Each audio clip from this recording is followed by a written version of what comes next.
Good morning. Welcome back to our second week of this truth series that we began last week. Last week we started talking about truth and its nature and modern challenges to it, and then we looked at Jesus Christ and his references to truth and defining himself as truth in John 14:6. Well, next week we're going to begin honing in on some of those particularly thorny questions. The ones like the presence of evil in spite of a loving and holy God, or the exclusivity of Christianity, or science and Christianity and how they do or don't mesh well, and the inclusivity or the injustices that have been done in the name of Christianity and things like those. But before we dive into those questions, we need to have a quick discussion about worldviews. And it will be pretty quick. I think this will probably be one of the shorter classes in the series. Before we start, there should be some notes available to you. You can get them on the link that's on this viewing, or you can get them off of our Facebook page. That has a link to the notes also. So make sure you get those and have them in front of you as we begin.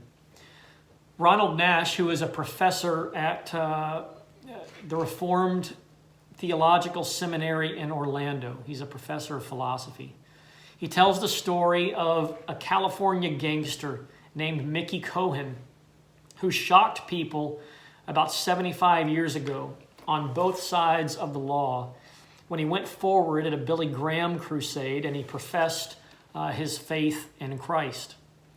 After several months, however, people began to notice that Mickey Cohen's confession and his lifestyle weren't measuring up. That Cohen's life had not changed at all that would make one believe that his confession of faith had been serious.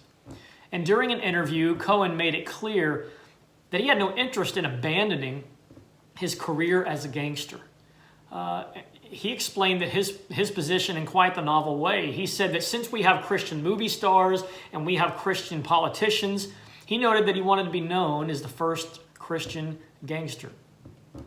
Well, until recently, Americans, regardless of their competence in religious matters, would have expressed their dismay at Cohen's behavior. Religious converts, people used to say, are supposed to live better lives than they did before their conversion, of course. Well, what Cohen was doing was displaying a defective understanding of the cognitive and the moral demands that a Christian worldview has to have. If someone considers himself a Christian, he's supposed to think and act like a Christian. The fact that Americans no longer think this way is an indication of a major shift in worldview over the years. But let's start here with the very basics. What is a worldview? There are all kinds of definitions. If you look up the word worldview in the dictionary, you're probably going to get something like this. A worldview is a particular philosophy of life or conception of the world. A professor that I'm associated with says that a worldview is the sum total of answers that a person gives to the most important questions in life. Well, at Lipscomb, one of my professors used to say that we all look at the world through a specific set of lenses. And that's how we see the world.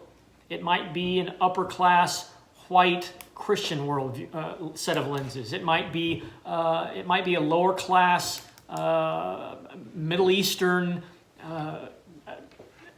Islamic worldview. But we all have a set of lenses that we look at the world at that are shaped by our experience and our education.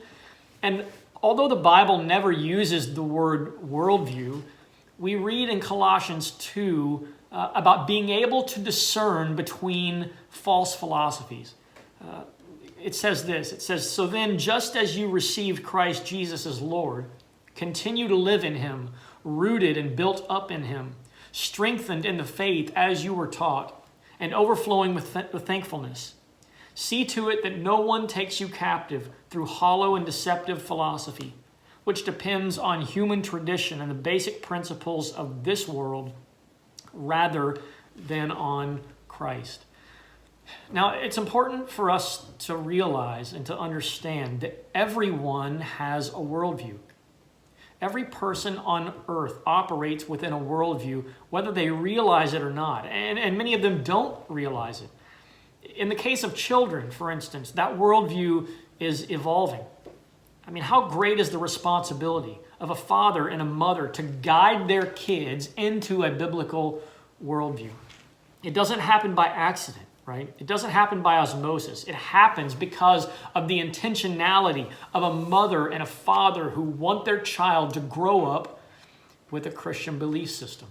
And in a situation where parents are educating their kids and loving them and living by a biblical worldview, a child's worldview will naturally tend to reflect the worldview of mom and dad. And that's the case for whatever worldview you come from. Think of it like this. Somewhere today, there's a little boy sitting in his home in China, and his dad is telling him about Buddha and about how if he does good deeds, then he will receive good karma in life, and one day he'll be reborn through incarnation. And he comes to the conclusion that this has to be true because his father is the one instructing him about these things. And somewhere today in Pakistan, there is a young little girl who's listening to her parents talk about Muhammad, who was the greatest of all prophets, because God delivered his final decree to humanity through Muhammad, her parents say. And she realizes that if she studies her Quran and remains loyal through both prayer and deed, that she will enter paradise upon death. And surely this is true because her parents believe it, and they would do nothing to harm their own child. In Utah today, there's a little girl attending a Latter-day Saints church where she learns that a long time ago, a man named Joseph Smith was led to some golden plates by an angel named Moroni, which was translated into the Book of Mormon, detailing God's dealings with ancient Americans as far back as 2500 BC. And if the girl follows the Book of Mormon, which is a more complete version of the Bible, she will make it to heaven. Everyone around her believes this and thinks this and live their lives in this way. So it has to be true. Just down the road from the church, at the apartment complex, there's a young lady and her brother who used to attend my youth class. The mother is Wiccan. Wiccan, not necessarily wicked, but Wiccan. She's never pressed her religion on her kids, but somehow her teenage daughter has become Wiccan also. And when the daughter finds out that her mother is Wiccan like she is, she's convinced that it has to be true because that can't be mere coincidence, right? And all across our nation, there are moms and dads who don't believe in any deity. They think religion is for the weak-minded. They think that the idea of God and heaven are just coping mechanisms for the fact that we're all going to die. And what better way to cope with the fact that we're all going to die than to believe a fantasy that we're going to live after we die? And they're not about to raise their kids into that kind of fantasy and brainwashing and fanaticism. And here now, at whatever point in time you're listening to this, you're engaged in a class from a Christian church where we believe that the Creator God sent his only Son to earth and that he was crucified on a cross, forgiving us of our sins and asking us to help bring the kingdom of God to earth. In the end days, the faithful will be rewarded with heaven, while the rebellious will be punished in hell. Nearly everybody who's watching this class probably believes that.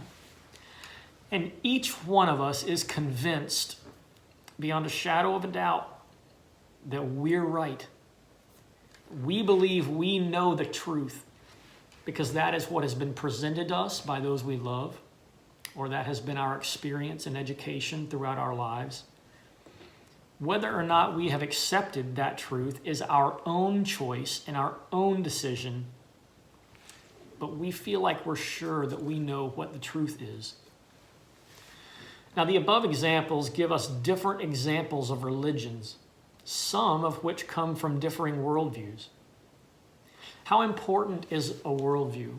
A worldview shapes the course of your life. So if mom and dad's worldview is a disaster, you shouldn't be surprised to find kids whose worldviews are also a disaster. Frankly, in this day, most people's worldviews are a disaster. Like they're a haphazard collection of beliefs that are just full of contradictions. Richard Mao, who was the president of Fuller Theological Seminary, recalls once observing two conflicting symbols in a car he was following. In the rearview window of the car was a Playboy bunny decal, while on the dashboard, the back dash of that car, was a plastic statue of the Virgin Mary. And he regarded these conflicting symbols as a disturbing sign of a serious problem in American culture.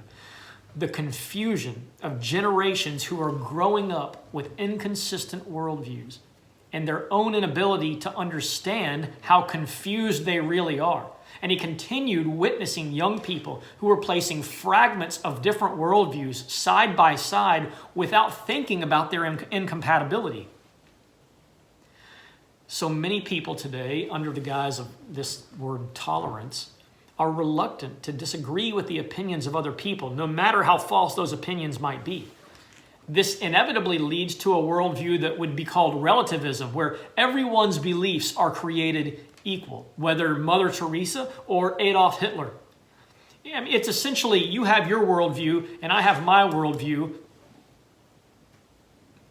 and we can't differentiate between which ones are right and wrong. And that's a dangerous way of thinking.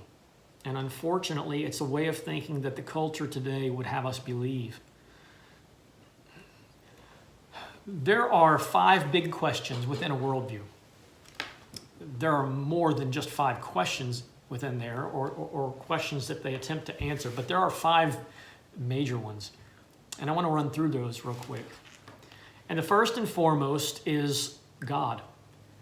The starting point of a worldview is what a person believes about God. If people are wrong about the question of God, then everything else is wrong. Does God exist?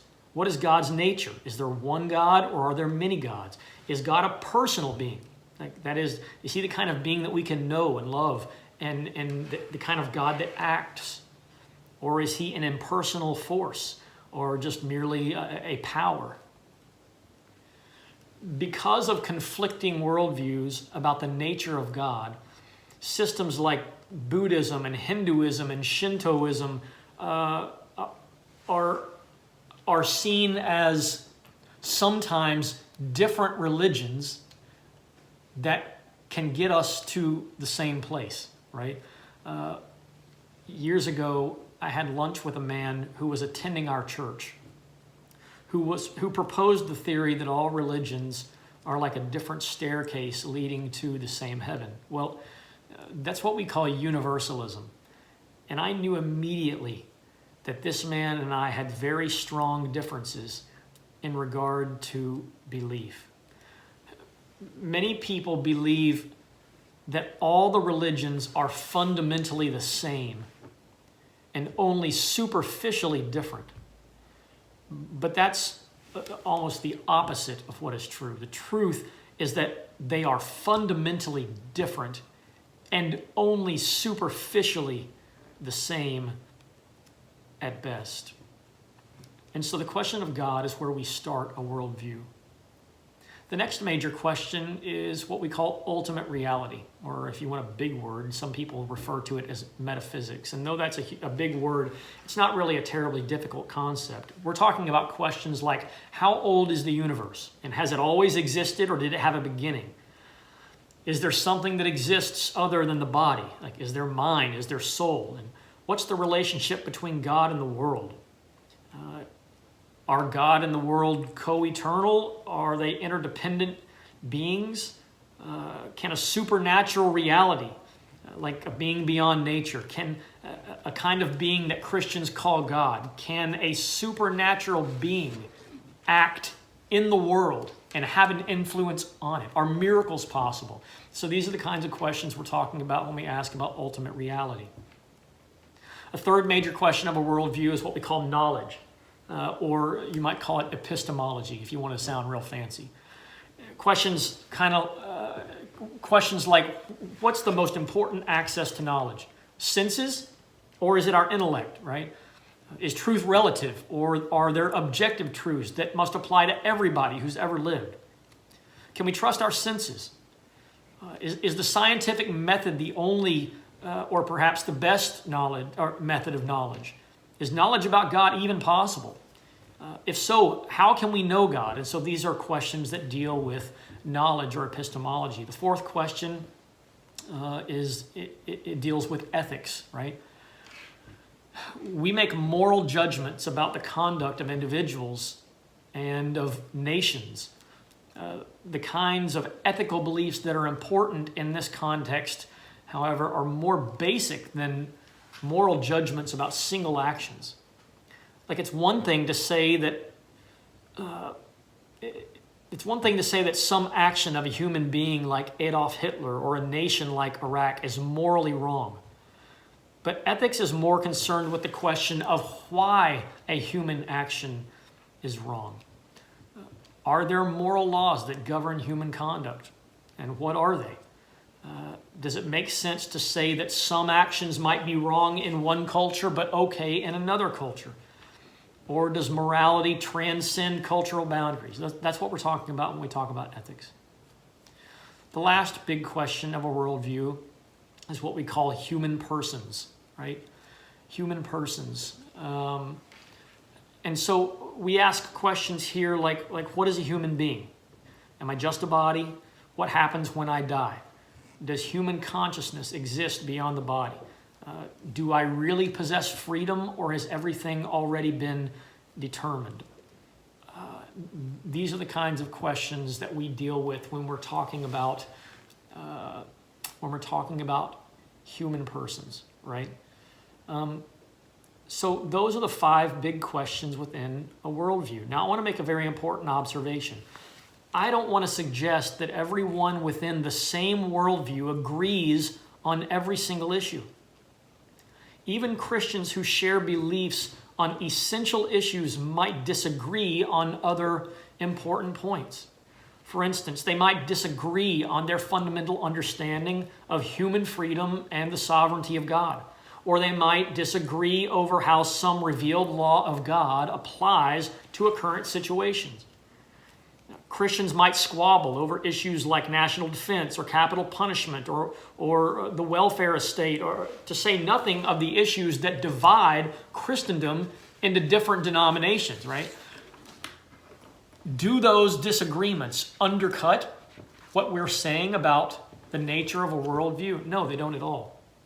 Because a careful study of the disagreements within the Christian family will reveal that there are differences within a broader family of beliefs. When 2 or more Christians argue over some issue, one of the steps they take to justify their position is to show that their view is more consistent with the basic tenets of a Christian worldview.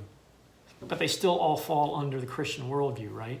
Now, we also have to recognize that there are disagreements between Christian people on some issues that should result in a person being regarded as one who has left the Christian worldview, regardless of their desire to be called a Christian. A lot of theological liberals within Christendom continue to call themselves Christian for views that are clearly inconsistent with the beliefs of historic Christianity. So if they deny the Trinity, or if they deny the personality of God, or if they deny the doctrine of creation, or any number of basic tenets of the Christian religion, they can call themselves Christians all they want, but they're absolutely incompatible with the Christian worldview, right? All right, I'm beginning to get a little bit off track here. So let's rein it back in. Whether we know it or not, whether we like it or not, we all have a worldview. And our worldviews explain why we see the world the way we do, why we think the way we do, why we act the way we do. And competing worldviews often come into conflict. And sometimes that's as simple as an argument between 2 people, but sometimes it's as major as a war between nations. So there are probably an innumerable number of worldviews, but there are 7 major worldviews. And I want to go through each of the major ones quickly, give you an example of what I mean, and perhaps some names that are associated with these views. And the first one we'll start off with is the one that you and I are most familiar with. It's called theism. And the three big religions within theism are Judaism, Christianity, and Islam. We believe that an infinite God designed and created the universe and intervenes in the world even today. Does God that this being has done the miraculous in our world, that he interacts with the world in various kinds of ways. There's a second worldview that we call deism. Deism is the belief that God created the world, but he does not intervene in it. It's basically theism minus supernatural intervention. And noted characters like Thomas Jefferson, Thomas Paine, Voltaire, these guys were deists. A third worldview is what we call finite godism. Finite godism is similar to theism in that God is both beyond the universe and active in the universe, but in finite godism, his powers are limited, right? So he is loving and he desires good, but he's incapable of bringing about that desired good. And guys like Plato and the famous Rabbi Kushner, these guys were finite godists. A fourth worldview is what we would call pantheism. Pantheism basically believes that God is all things and all things are God. That God is greater than the universe.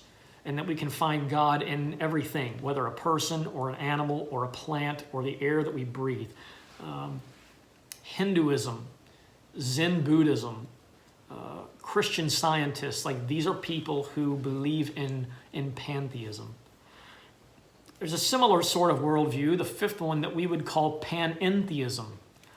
Panentheism means that not that God is beyond the universe, but that God is the soul of the universe, and that the universal spirit is present everywhere. Men like John Cobb and Alfred North Whitehead are what we would call panentheists. A sixth one that you're familiar with is atheism, that there simply is no God at all, that there is no intelligent design, no creator, that what you see is what you get. And then the last worldview that you're probably familiar with from the Bible is polytheism, that there are many gods. And so you're talking about the ancient Greeks and the Romans, modern Wiccans, the what do we call neo-paganism, and even Mormons. We consider Mormons to be polytheistic.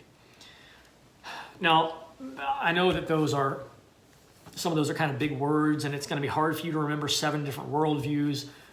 And so what I think is helpful is this.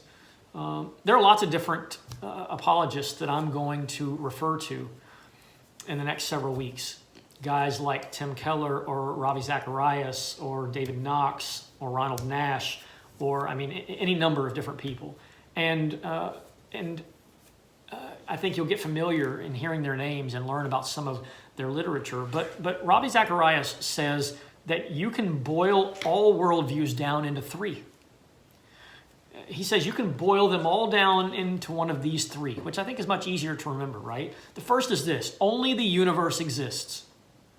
There are worldviews that believe that only the universe exists. Then there's another worldview that believes that only God exists, okay? That only God exists. Most of those are Eastern religions that are kind of crazy to try and wrap your mind around, but that's another kind of worldview. And then the last one is the belief that both God and the universe exist. And I think that's helpful. At least it's easier to remember those 3 than it is to remember the 7 that I mentioned just a moment ago. Now, whatever worldview you ascribe to, it provides you answers to the 4 great questions of life, okay? The 4 great questions of life, and we would define those as this: as origin, as meaning, as morality, and destiny, okay? Origin, meaning, morality, and destiny. And your worldview provides the answers for these things.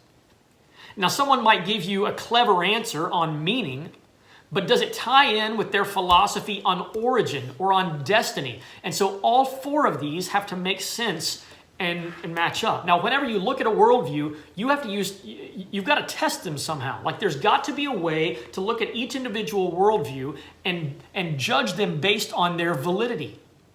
I don't necessarily expect you to do this, but philosophers do this today. Apologists do this today. And they use 3 different tests by which to judge worldviews.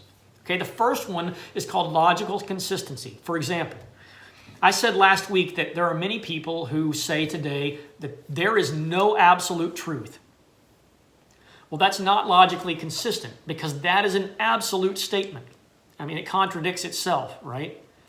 A worldview cannot abide contradictions, or it can't survive contradictions. In fact, there's actually a law called the law of non-contradiction, which essentially says that a proposition A cannot be both B and non-B. In other words, a proposition can't be both true and false, right?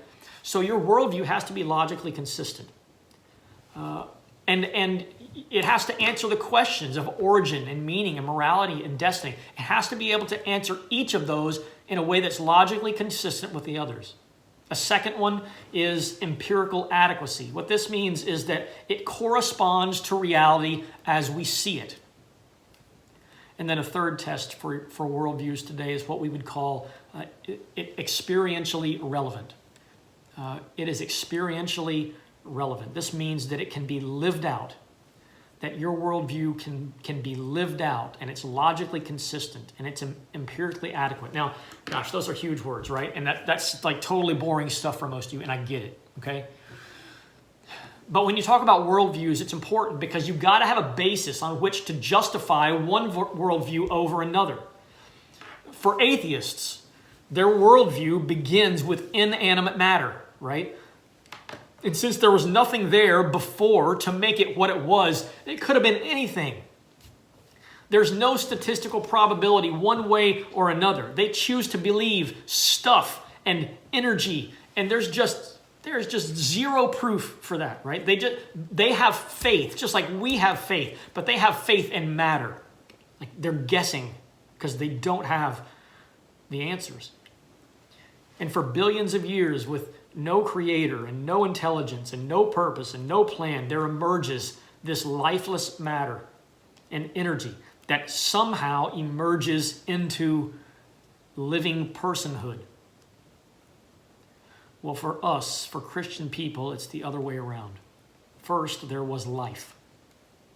And from that life came both matter and energy. First, there was living personhood. In the beginning was the Word, and the Word was with God, and the Word was God.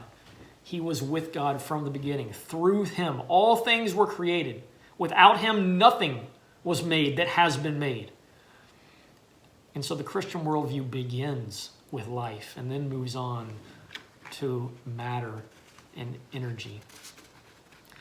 Okay, that was a lot of information in a short period of time. And most of you are like, this is not what I signed up for. I want to talk about evil. I want to talk about injustice. I want to talk exclusivity. And we will. Starting next week, we will. But insight into people's worldviews is essential in understanding what makes them tick. Let me say that again. Like if you understand a person's worldview, you can understand better what makes that person, that man or that woman, tick. If you don't understand their worldview, their behavior, their actions, their content of speech, it won't make any sense to you. And so next week, we will begin asking difficult questions, and we will discuss them from the vantage point of a Christian worldview. It's going to be challenging, okay?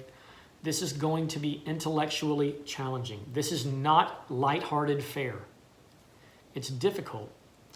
But for those of you who press through with us, I think you'll find this very valuable. I look forward to seeing you next week. Stay in the Word. God bless.